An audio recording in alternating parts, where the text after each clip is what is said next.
क्या आप सबको पता है कि पूतना पिछले जन्म में कौन थी और क्यों पूतना के मन में ऐसी इच्छा पैदा हुई कि वह भगवान श्री कृष्ण को अपना दूध पिलाकर ही मृत्यु के घाट उतार देगी। पूतना के बारे में बात करेंगे आज अपनी ही वीडियो में। आप सबका स्वागत है आपकी चैनल मोरल शक्ति में। आज बात करते हैं पूतना के बारे में। पूतना एक राक्षसी थी और मान्यता के अनुसार कंस की पत्नी की मुख्य सहेली भी थी।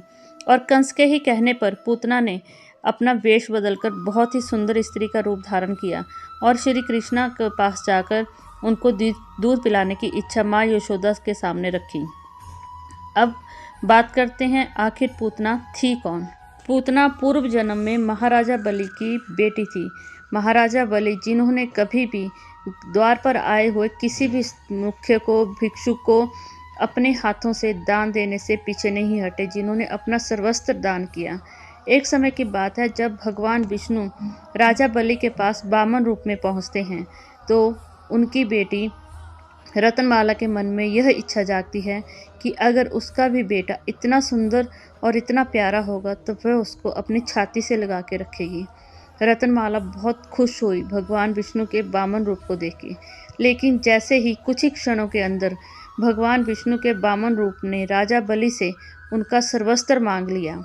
यह देखकर रत्नावली को बहुत गुस्सा आ गया और रत्नावली के मन में फिर से इच्छा पैदा हुई कि अगर मेरा बेटा ऐसा होता तो मैं उसको अपने दूध में जहर पिलाकर मार देती। रत्नावली की यही इच्छा को मानते हुए भगवान वामन रूप में मंद मंद मुस्कुराते हैं और तथास्तु देवी कह देते हैं। यही रत्नावली थी जो अगले जन्म में पूतना नाम की राक्षसी बनी और श्री कृष्णा को मारने के लिए यशोदा मैया के पास पहुंची। इतना सुंदर वेश धारण करके गई यशोदा मैया के पास कि उन्होंने पूतना के हाथों में अपने लल्ला को देने से पहले एक बार भी नहीं सोचा। जैसे ही यशोदा के हाथ में लल्ला देखती है फटाफट कहती है, अरे माई, इसको मैं पकड़ती हूँ, तुम मेरे लिए कुछ खाने को ले आओ। यशोदा पूतना के हाथ में लल्ला को देती है और जैसे ही कुछ लेने के लिए अंदर जाती है पूतना अपना स्तनपान करवाना शुरू कर देती है। जैसे ही श्री कृष्णा पूतना का दूध पीने लगते हैं, दूध पीते पीते पूतना के शरीर के दूध के साथ साथ उसके प्राणों को भी हर लेते हैं और कुछ ही क्षणों के अंदर पूतना अपना असली रूप नहीं छुपा पाती है। कहते हैं कि जैसे ही पूतना ने अपना विशाल रूप धारण किया, पूतना का विशालकाय शरीर घर से बाहर निकलते ही उसने 6 कोस की ज़मीन पर अपना जैसे ही वो गिरती है, कहते हैं कि उसके आसपास के सारे पेड़ पौधे उसके गिरने से टूट जाते हैं और जब तक भगवान श्री कृष्ण पूतना के शरीर से उसके प्राणों को नहीं हर लेते वो पीछे नहीं हटते।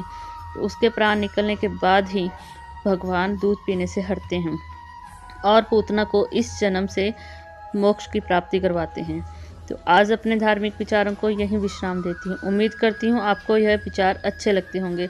अगर आप हिंदू धर्म में विश्वास रखते हैं तो प्लीज़ मेरे चैनल को सब्सक्राइब कीजिए, वीडियो को लाइक कीजिए और साथ में कमेंट में जय श्री कृष्णा लिखना मत भूलिएगा।